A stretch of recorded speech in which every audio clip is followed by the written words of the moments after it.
When you think of powerful queens, Cleopatra and Elizabeth come to mind. But have you heard of Queen Amina of Zazzau? She was a 16th century African ruler, a true commander-in-chief who led armies and built an empire. Some legends say she wore a beard, not as a fashion statement but as a symbol of power, strength, and authority. In a world ruled by men, Amina didn't just play by their rules, she rewrote them. She was a warrior from the start, training with soldiers while other princesses learned courtly manners. Amina didn't wait for a prince, she led from the front, spear in hand. Her story isn't a fairy tale, it's a saga of a woman who shattered every expectation. She didn't just inherit a kingdom, she expanded it into an empire. Facing a world dominated by men, she picked up a sword and carved out a legacy that's lasted for centuries. Her life is proof that heroes and leaders come in all forms. And sometimes the fiercest king is actually a queen. Forget the fairy tales. The real story starts on the training grounds. This is Queen Amina, the warrior queen who changed history. Her legend is more than myth. It's a challenge to everything we think we know about power. And it all began with a girl who refused to be ordinary. Amina was born a princess in Zazzau, present-day Nigeria, but her childhood was anything but typical. Her grandmother saw a fire in her, a spirit that couldn't be contained by palace walls. Instead of being sheltered, Amina was immersed in politics, trade, and especially military affairs. Her grandfather treated her as a future leader, bringing her to state meetings and teaching her to command respect. While her brother Karama was groomed for the throne, Amina was trained as the kingdom's top military mind. She mastered sword, spear, and bow, earning her place among the Zazzau cavalry. When her father died and Karama became king, Amina didn't fade away. She was named lead warrior of the army. This wasn't ceremonial, she was the general, planning strategies and commanding thousands. For 10 years, she earned the loyalty of her troops through skill and leadership, not royal birth. When her brother died, there was no question. Amina had proven herself. The throne was hers by merit, not just birthright. She became a legend, not just for her bloodline, but for her brilliance and courage. The princess became a general, and the general was ready to become a queen. Her rise was a testament to her determination and talent. Zazzau was about to witness the reign of its greatest leader. The legend of Queen Amina was just beginning. Queen Amina's army was legendary, but her secret weapon was even more remarkable, an elite all-female unit. These weren't just women with swords, they were highly trained, disciplined warriors. Imagine the shock of enemy armies when confronted by this force, skilled, fearless, and utterly unexpected. Amina's female guard was her inner circle, experts in unconventional warfare and fiercely loyal. Their presence shattered gender norms, proving strength wasn't limited by gender. In a world where women were expected to be protected, Amina made them protectors. This wasn't just military strategy, it was a cultural revolution. She empowered women, challenged patriarchy, and inspired generations. Stories of Amina and her warriors became legend, fueling dreams of what women could achieve. Zazzau became a place where female strength was celebrated, not feared. While other kingdoms saw women as pawns, Amina saw them as generals. Her all-female army was a statement. In her kingdom, courage and skill mattered most. She didn't just lead an army, she led a movement. The battlefield would never be the same. Queen Amina's warriors proved that the fiercest fighters could be women. Ascending the throne in 1576, Queen Amina wasted no time. Her reign was one of relentless expansion.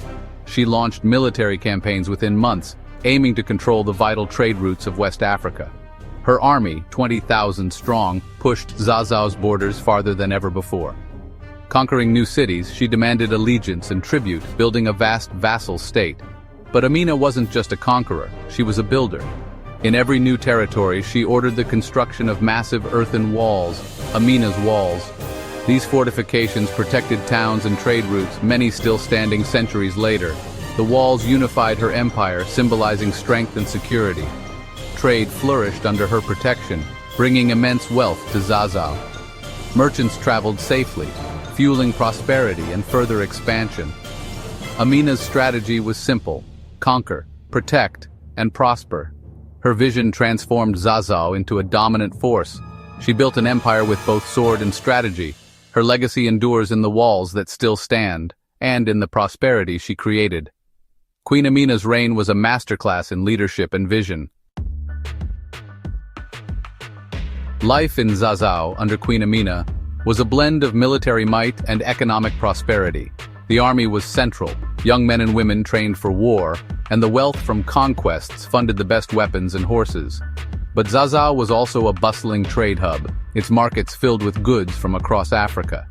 Skilled metalworkers crafted weapons and jewelry, while merchants traded salt, gold, and textiles. Amina's leadership brought stability, her walls protecting cities and trade caravans. This security allowed farmers, artisans, and merchants to thrive. Tribute from vassal states raised living standards for Zazzau's people. The kingdom was a place of opportunity. One could be a warrior, merchant, or craftsman.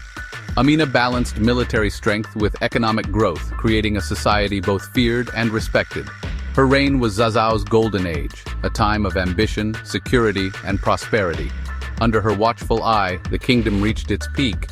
Queen Amina's Zazzau was a land where dreams could become reality. To understand Amina's courage, you need to know her world. Zazzau was surrounded by powerful neighbors, none more formidable than the Songhai Empire to the north. Songhai was a giant, wealthy, vast, and ruled by a sultan whose authority stretched across West Africa. The sultan expected tribute and obedience from smaller kingdoms like Zazzau. Defying him was like challenging an emperor, dangerous and bold.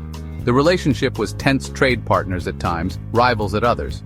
The sultan saw the House of Lands as his domain, but their rulers resisted. It was a high-stakes game of power and autonomy. This was the world Amina inherited, a world where every move risked provoking a superpower. She wasn't just fighting for local dominance, she was building an empire in the shadow of giants, and she refused to be intimidated. The details of Amina's standoff with the Sultan are legendary, but the essence is clear. Her reign was an act of defiance.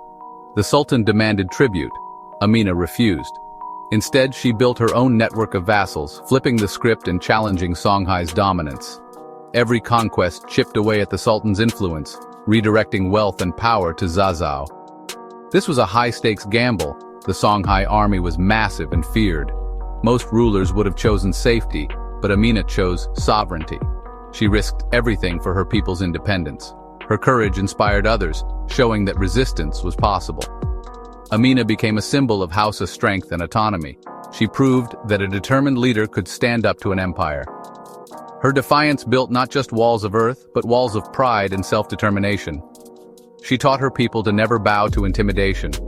Amina's bravery wasn't just in battle, it was in her refusal to submit. Her legacy is the courage to say no, even when the odds are overwhelming. That's the heart of her story. Queen Amina's 34-year reign left an indelible mark on African history. Her death is shrouded in legend, but her legacy is clear. The massive Amina's walls still stand, monuments to her power and vision. She shattered gender barriers, becoming a commander and strategist who outshone her male peers. Her all-female warriors became legends, inspiring generations of women. Amina transformed Zazzau from a city-state into an empire, setting political precedents for centuries. Her strategies and systems shaped the region long after her reign. The name Amina became synonymous with strength and leadership. Today, she's celebrated as a national hero in Nigeria, her story a beacon for women's rights and leadership. Statues and schools bear her name, and her legend continues to inspire. She proved that greatness knows no gender. Queen Amina's story is a reminder that history's greatest leaders come in all forms. Her legacy endures, in earth, in memory, and in the courage she inspired. Why does Queen Amina's story matter today? Because it's about breaking barriers and rewriting the rules. She proved that leadership is about courage and vision, not gender. Her story challenges us to look beyond the kings and sultans in our history books. It's a call to uncover the hidden stories of those who shaped our world. Amina's defiance against the Sultan is a timeless lesson in standing up to power. Her courage is the same kind needed to challenge injustice today. She teaches us that you don't have to be the biggest to make a difference, just the bravest. Her legacy is an invitation to question limits and believe in your own strength. It's for anyone who's ever been told they can't because of who they are. One person's courage can change history. Seek out these stories, share them, and let them inspire you. The more we know about real heroes like Amina, the better we can shape our future. There's a world of history waiting to be discovered. Let's go find it.